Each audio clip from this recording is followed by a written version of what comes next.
If you look back a few decades, the main focus in reporting for most people would have been on purely financial results and performance.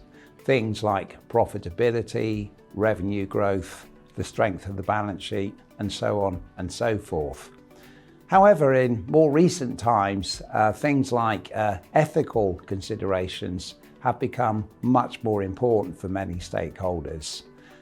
So, for example, things like ethical investing have become much more common, whereby the investor wants to know that not only has their investment made money, but it's also done so in a way which meets ethical requirements. Perhaps even more recently, we can think about things like sustainability reporting, which has become much more significant too.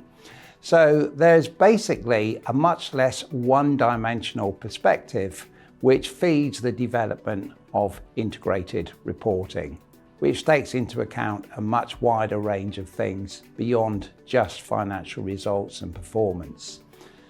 And it's also perhaps worth remembering in this new environment that in the longer term, there's a very strong link in many cases between financial success and other non-financial measures. So if we take, for example, a company which performs perhaps in an unethical way, it might make profits in the short term by doing so, but in the longer term, stakeholders and investors may be incentivized to move elsewhere.